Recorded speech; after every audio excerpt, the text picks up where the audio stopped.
Welcome, everybody. Thanks for coming today. Let me just start out by kind of figuring out a little bit about all you guys. So, who does mobility work at least 3 times a week? We got 1, 2, 3. We got a maybe. We got a couple sometimes. Yeah. All right. So, who doesn't know why they're here today or what mobility? Okay. Great. Even better. Like, you couldn't ask for a better audience than that. All right, well, let's start by defining what mobility is, okay? So mobility is the ability to move or be moved freely. Sounds really nice, right? Like the way that your body should move, how you should flow. You know, I think how we were designed to work. Okay, does that make sense? Does anybody wake up in the morning and they're like just so stiff they can barely move? Yeah, sweet. So we can do some things here to, make that not happen anymore. So that word has been thrown around a lot nowadays, right? There's people who make a lot of money off of mobility stuff, websites, all that kind of stuff. So today we're going to kind of break it down, and I'm going to explain what it means and how you can use it to affect your performance in a better way. A word that you don't hear as often is stability. Who here does any stability work at all? Kind of, okay. And who here understands what stability work is? Yeah, so even better. This is amazing. You guys are in for like the best hour and a half of your life, right? So stability is the quality or state of something that is not easily changed or likely to change. Now, they kind of seem like opposites, right? Mobility and stability. We're talking about being able to flow freely in your body, being able to move through all this range of motion. And then we're talking about something that's not easily changed, seems more rigid, right? But really what we're doing, or what I'm talking about here, is being able to move this freely, but being strong in those positions. Does that make sense? So if you're super mobile, that's great, but if you're not strong in those positions, then it means nothing. You can't perform, there's no performance in those positions, right? So in the whole mobility world, I see so much, mobilizing, which means like we're getting looser, the joints are moving through a greater range of motion. I see people rolling, using lacrosse balls, stretching, but then I see no stability work where we're making that position stronger or that range of motion stronger. So I'm a firm believer in creating the mobility, but then making it strong. Okay, lots of mobility without being strong creates lots of injuries and lots of potential for injuries, and doesn't really correlate to the performance that we want to have. Does that make sense? Is everybody kind of getting an idea of what mobility is, what stability is? Okay, great. Let's start off with how we were born to move. Okay, so we're all brought into this world and we become toddlers. And anybody ever seen a toddler squat down to pick something up? Beautiful, right? Like if I could watch my nephew squat all day, it just makes me so happy and so mad at the same time that I can't do the same thing, right? He's not in Olympic lifting shoes. No, he's in bare feet and he squats perfectly down. He hangs out there. He can talk to you. He can play and he can pick things up and move around, right?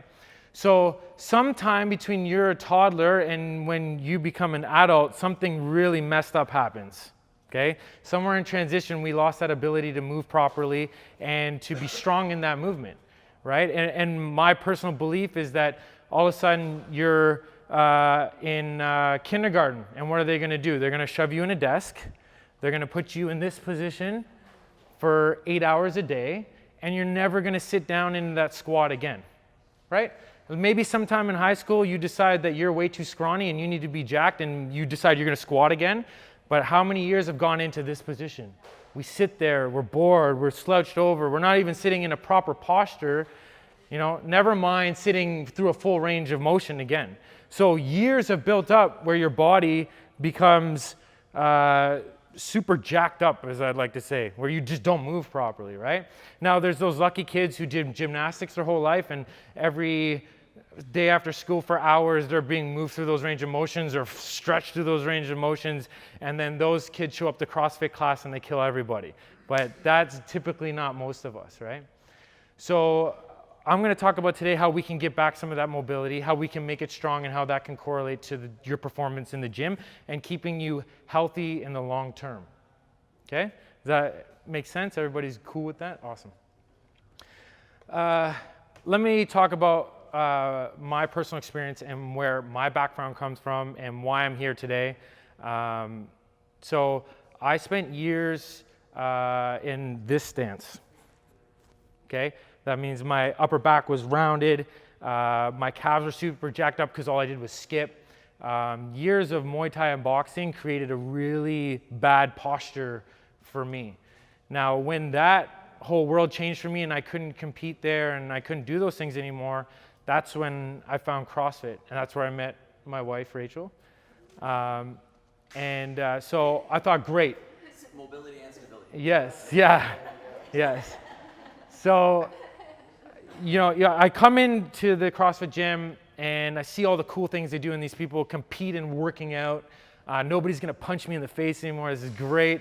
I'm gonna be able to compete in something that, will keep me going long term. I tell Rachel, like, I wanna be able to do all this stuff. I wanna be able to snatch heavy weights and get in an awesome overhead position. I wanna be able to walk on my hands. I wanna do all these crazy things. And she looks at me and she sees that, look, you can't even raise your hands above your head more than this. How can you walk on your hands like this? It doesn't work, right? I've been in this position so long, my T-spine was so jacked up, my shoulders were rounded forward because this is a nice, good fight stance. This is what I built myself for. My calves are all jacked up because all I do is skip and bounce around like this all the time. And I had a little bit of decent hip mobility because I like to kick people in the head. So that's kind of where I lie, that my body was, in that position. But I also have some physical disadvantages. Now, you might look at me and be like, no, this guy has no physical disadvantage. But these femurs, okay, super long, not ideal for squatting, okay? I didn't do much squatting. What do I need to squat for to fight people, right? So this length of femur here, it takes a lot of mobility for me to get in the bottom position of a squat. It's not ideal. That's why you see a lot of the best Olympic lifters from Asia, they have ideal proportions, the short femurs, longer torso, that sort of thing. It's beautiful when they squat. I love it. I could watch it all day long, just in and out, like the most effortless thing in the world. Okay, you should have seen me. This is trying to do this. Okay, like, okay, we're gonna do squats. Okay, I'm squatting. No, you're not squatting. That's not a squat. Okay, but that had to be all broken down and built up again so that I could hit those proper positions that I want to do to be able to do all these amazing things I watched, Rich Froning doing on video.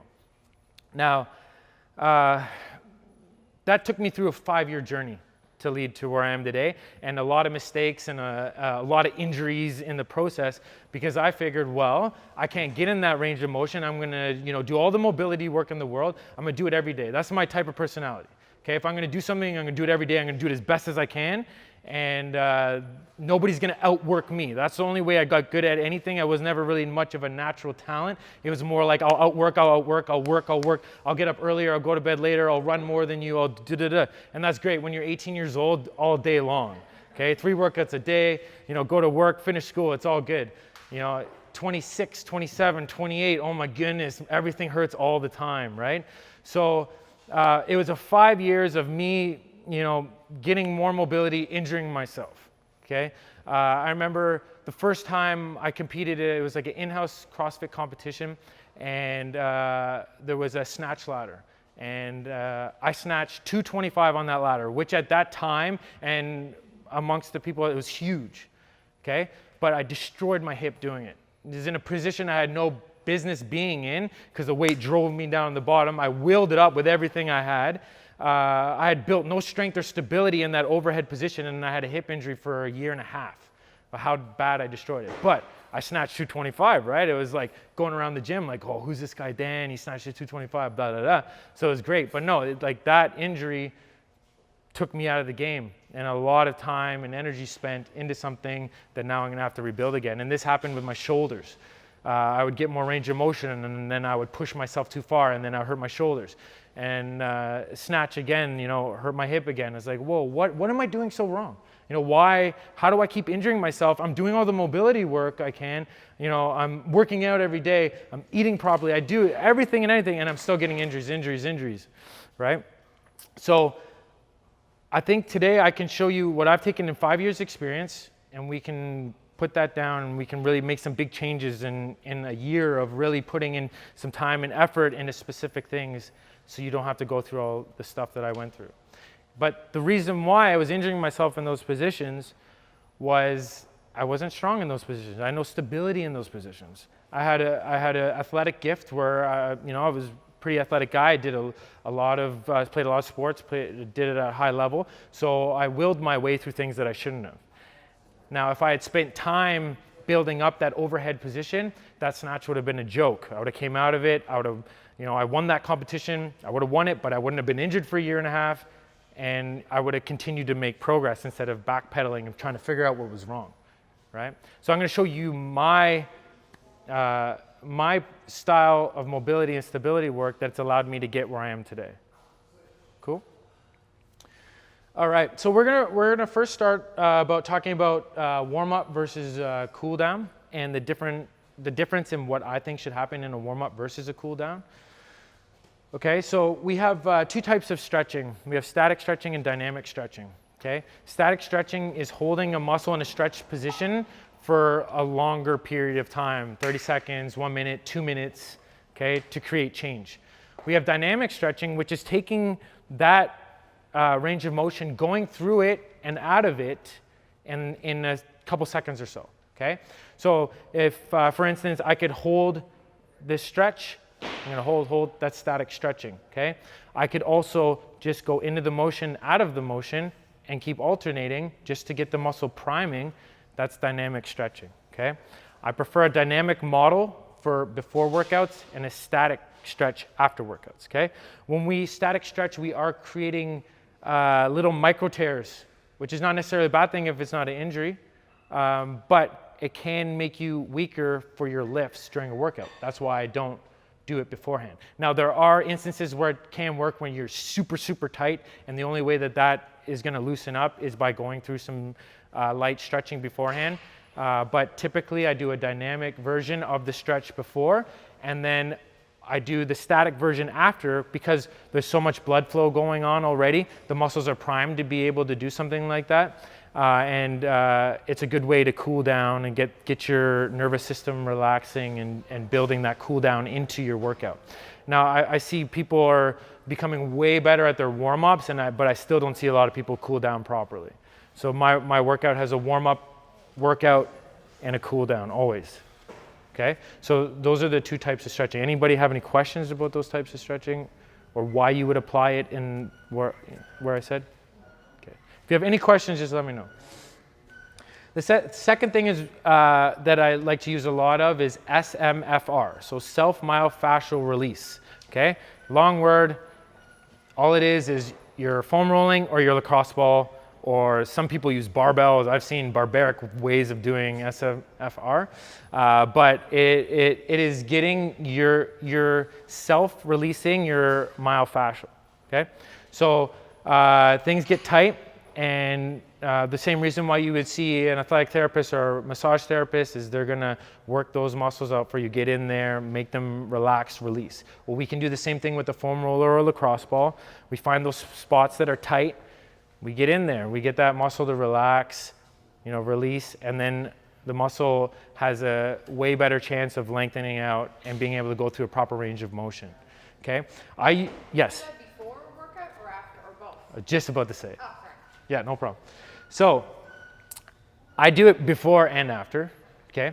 I like to spend time on the foam roller. I like to spend time with my lacrosse ball in the nasty areas. So you'll find that there's areas that are tight and there's areas that are nasty.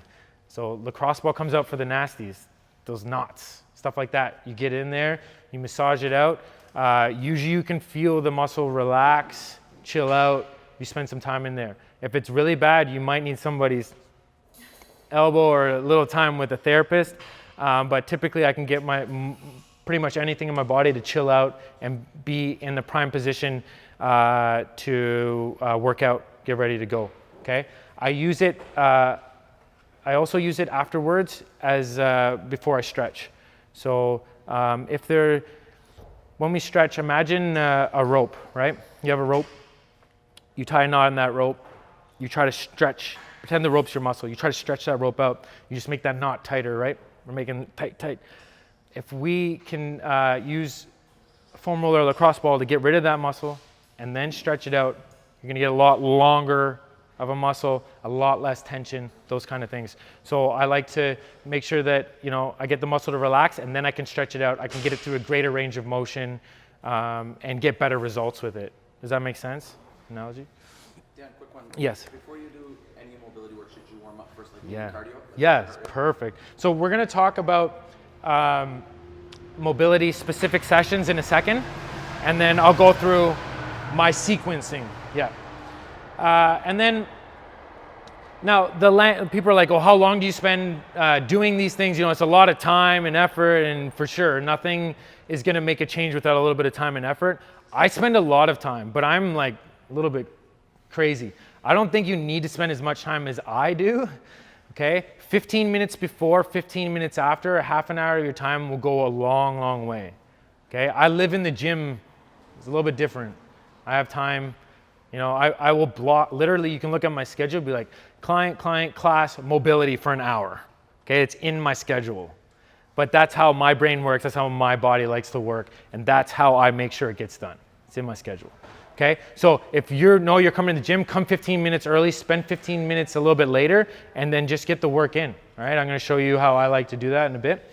And the last thing I want to talk about is general versus specific warm-up. So I have a general warm-up that gets kind of all the joints in my body going and moving properly. And then I'll have a specific warm-up for the exercises that I'm going to do that day.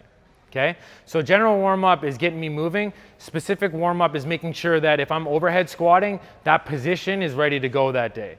Because if that position is not ready to go, your results are going to be so much less than they could have been.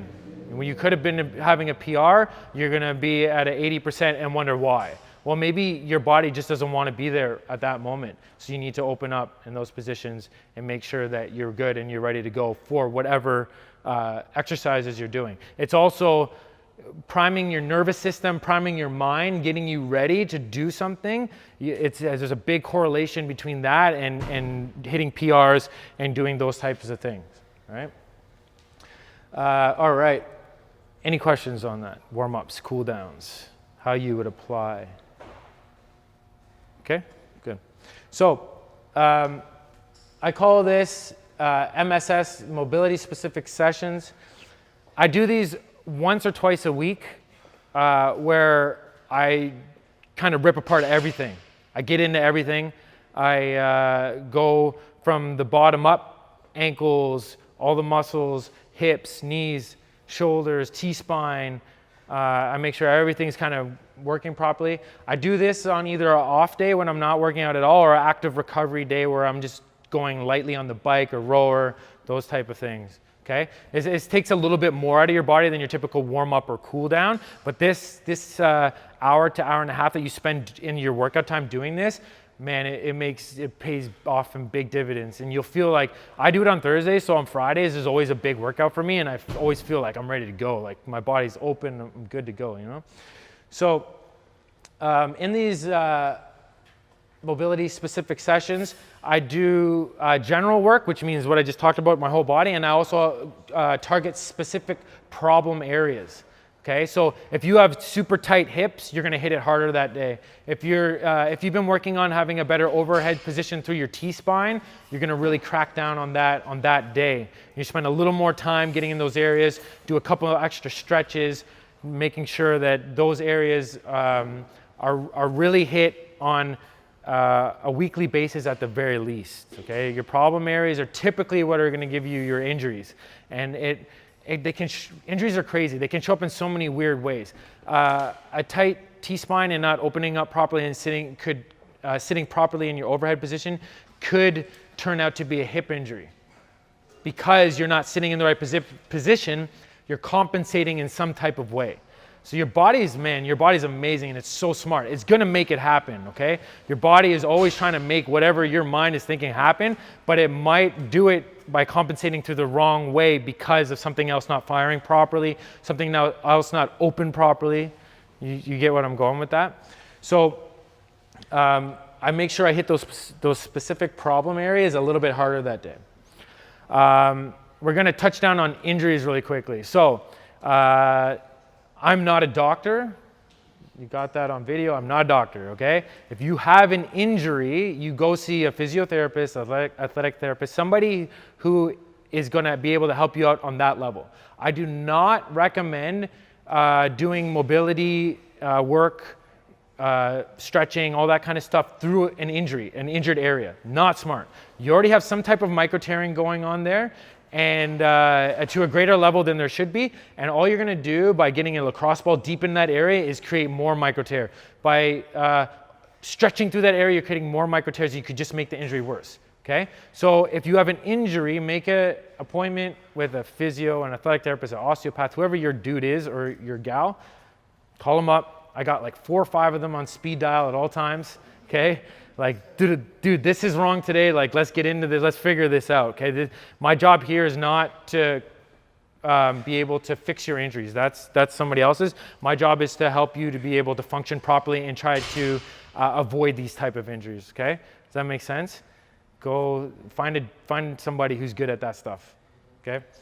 And it goes a long way. They're usually that, you know, you got, I don't know who's the devil and who's the angel, but you got that one person who's your mind inside being like, oh, you can work through this. You can PR today. It's all good, you know? And then you need that therapist, whether that's the devil or the angel on your shoulder, I don't know. No, stupid. Let's rest this out. You will be okay, and you'll be able to do this workout some other time, okay? So make sure that is the mentality that you have. I've been on the other side of that so many times. Like, don't do it. I come in, Rachel would be like, hey, what are you doing today? Well, like, I can't put my hand over my head, but I think I can PR my friend. I'm pretty sure it's gonna happen. And she just looked like, do you hear your own self? Like, I need to videotape myself and then watch myself being like, if this is my client, I would slap him. Be like, what's wrong with you? You know what I mean? So injuries are serious and they only get more serious. So like, nip it in the butt right away, deal with it, come back stronger, more educated. The way I deal with injuries now is that if something's not feeling right, I shut off anything that makes it hurt at all. That's first. Second is I'll work on something that's completely opposite to that injury. Okay, so if like, oh man, you know, my glute's not feeling good. Okay, I'm not gonna squat. I'm not gonna do lunges. Let's go work on my gymnastics. I can work on my muscle ups. You know what I mean? So then a couple things are happening at that point. One is you're getting blood flow, which is great. 2 is you're getting good hormones going in your body, which makes you feel better, which is also great. Because the worst thing during an injury is that devil in your head being like, you're getting worse, all your gains are going away, you're losing your muscle, So if I'm working on something, then I have a positive mentality about it. I guarantee you that injury is healing faster, okay? When you're only thinking about that injury and how bad it feels, then it's only gonna get worse. So let's, you know, take a positive outlook on that injury and use it as a time for something positive. In the long run, you're gonna be way better off, okay? Back to the mobility specific sessions, the process, okay? So I always start off with 3 to 5 minutes of assault bike row or skipping, okay? Something that gets my whole body moving, gets the joints moving, gets blood flow going, okay? Is something that's making your heart rate get to go, a little bit of sweat going on, okay? This is kind of like a primer. And I also read a study recently where they had people doing foam rolling just as the first thing they did, and then they had somebody on a bike warming up and then using the foam roller, and that study showed that the people who warmed up first got greater range of motion, more activation by doing that sequence. I didn't read that study before. Clearly I'm genius and just knew that should happen. So that's the way it's gonna happen. 3 to 5 minutes, nice and easy. That's after that, that's when you grab your foam roller, your lacrosse ball, and you start to work in whatever areas you're gonna work that day, whether it's whole body or specific areas, that kind of thing. I typically switch it up. I don't know, I do it so much that it's almost like fresh if I start with my back instead of my calves. So whatever makes you feel better mentally, do that. And then so say I roll up my my quads. Then after that, it's primed. Then I go into my stretching. Okay. Typically, I spend about 2 minutes per muscle to really create some change. Okay. 2 minutes is kind of the length that you need to make it hold, to create some adaptation, and to create that change. Okay. So again, if this is like a 15-minute session, then that might just be your quads for the day. You roll them out, get into them, get in any knots, and then I stretch them out and I go on with my day. If it's a full session, then you're just kind of going body part by body part, okay?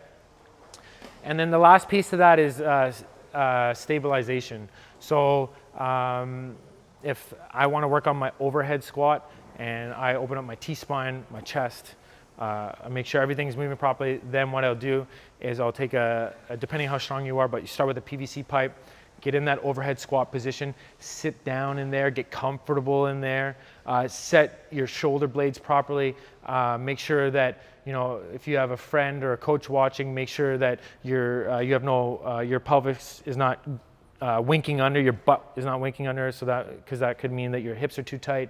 And then I sit down there and I hold it, I get comfortable.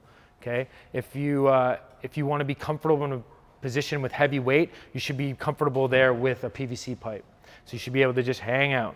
Okay, you sit down there, get used to it, and then when you do the heavy weight, it's going to feel a million times better. Okay, and that stability work can go from PVC pipe to bar, and my stability work with the overhead squat has ranged all the way up over 300 pounds. Okay, you have to progress your way up through those things. So you start with the PVC pipe, and over 8 weeks, for me, that could mean 300 pounds. For you, that could mean 100 pounds, and that's where your kind of limit is. But I guarantee you, when you go to snatch 100 pounds, it's gonna feel real nice. Or for me, whatever that weight is, it's gonna feel really nice, right? You're gonna be used to being down there. You're gonna be open to being down there. You're gonna be strong in that position, okay? It's crazy that I had done so many snatches and like no pause overhead squats. So how did I have the strength to be down there? I didn't. And that's where the injuries came from. My body figuring out like, all right, I gotta win this competition. It doesn't matter. I'm gonna blow out this hip. I'm gonna take home that trophy. You know what I'm saying? So let's get strong. Let's be smart. And we're gonna have awesome gains without the injuries that go along with it. And don't get me wrong, if you get an injury, don't call me and be like, you told me there's gonna be no injuries. There's injuries along the way, okay? But I think we can minimize those chances, and we can make sure that we're strong in those positions, and it's gonna go a long way, okay?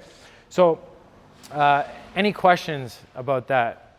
Now, the exercises themselves, or there's like so many of them online, okay? Man, you could go through Mobility WOD where there's like 1 million episodes. There's so many experts out there. I started to break it down by what I needed to do, and I would find, something with a lacrosse ball or a foam roller that would allow me to get in it. Then I'd find a stretch that would allow me to stretch it out, and then I would find an exercise that would allow me to stabilize it. For each and every one of you, that's gonna be different. It would take me hours to do that. If you ever need any help doing it, then you just send me an email and be like, look, I need some kind of plan of action. If you don't like to do that kind of stuff yourself, then for sure I could be there to be that kind of coach to you. But each and every one of you is gonna have 1 million different problems, okay? But I'm giving you the sequencing, and you can start to put the pieces of the puzzle together. Does that make sense? As you start to figure out, why certain positions are sticky for you or not nice, okay? Any questions on that so far? No, cool. So we are gonna watch some videos. So the first video is fairly recently. This is what I would call a typical stability kind of session for myself, okay? On the bar here is like 135 pounds, so for me it's light, but it's heavy enough that I have resistance, okay? So I've done all my mobility work at this point, and I'm gonna set up a bar and I'm gonna start to work through my overhead squat. And this is how my snatch has changed dramatically over the years, okay? Everything I do here, just before so everything I do even with lighter weight is how I would do it with like maximal weights, okay? I set up, I respect the weight, I respect the bar. You can, if you just throw stuff around randomly, the light weights will hurt you, okay? I've heard of people throwing out their backs by, it's like they had been deadlifting and they're just picking up the bar to bring it away and then just, you know what I mean? And then poof, gone. Okay, so respect the bar, respect the weight, and make sure you're doing it properly. So as you saw there, I jerked the weight up. I set my shoulder blades, I set my core tight. It's not a heavy weight, but I still went through the proper motion. I received it properly, okay? Make sure you do those things. Not only that, is you're creating muscle memory. Every time you pick up the bar is a chance to create muscle memory. There's another thing I see when guys are just like, if we're gonna do something from the hang and then you just pick it up rounded back. No. Set yourself, pick it up like it's heavy. Respect the weight, respect the positions, all right? So I get the weight overhead, set my feet to the width I want to catch a snatch in, okay, that's very important. I sit down there, make sure the bar is sitting over the proper weight. I hold down there and I get nice and comfortable, okay? My shoulders are nicely stacked up, the weight sits over my heels properly, my bottom position is rock bottom even though my femurs are so long, okay? Nice and light. I go through lots of sets like that. It's like, it's beautiful, right? This is my version of beautiful. So the next video I'm gonna show you. Okay, this is me in my garage working with Rich Gonzalez, who is a national level lifter. He was my Olympic weightlifting coach for a long time. Awesome guy, awesome coach. None of like what happens here is not to do with him, it's to do with my personal mobility issues and all those kind of things, okay? So you're gonna see I'm gonna do a hang snatch that's supposed to be a full snatch. So from the hang just means I'm coming from here, but I'm supposed to go into a full squat, okay? I have 245 pounds on the bar, which is like, most guys would die to have that kind of a snatch. And from the hang, even better, right? So let's watch this here. Go into the hang. Okay, look at my bottom position first of all. Okay, my hip maybe at parallel. That's the range I had. So the first thing I think of when I see this is there's probably another 10 to 15 pounds in between here and my bottom position.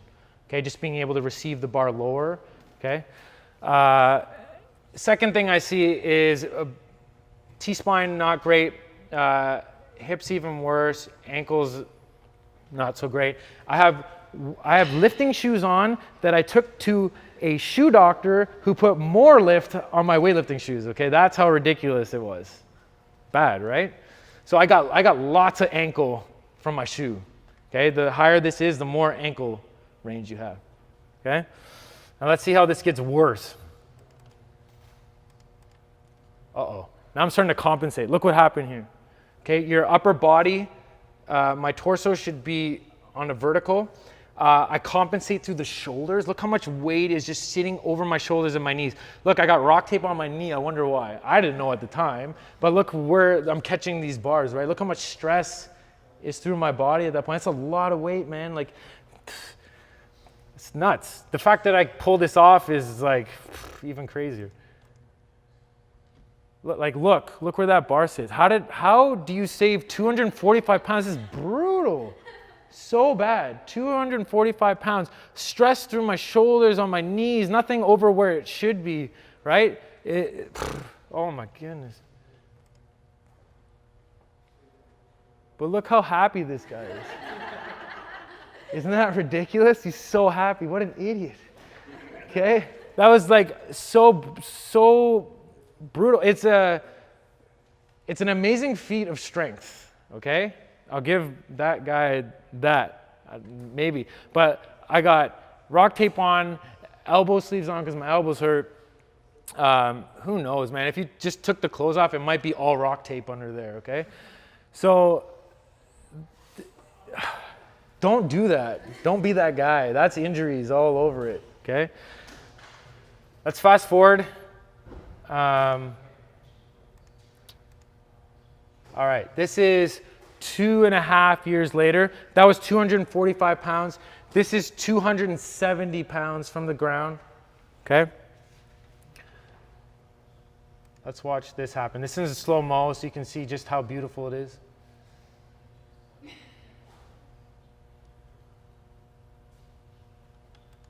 Look at that position.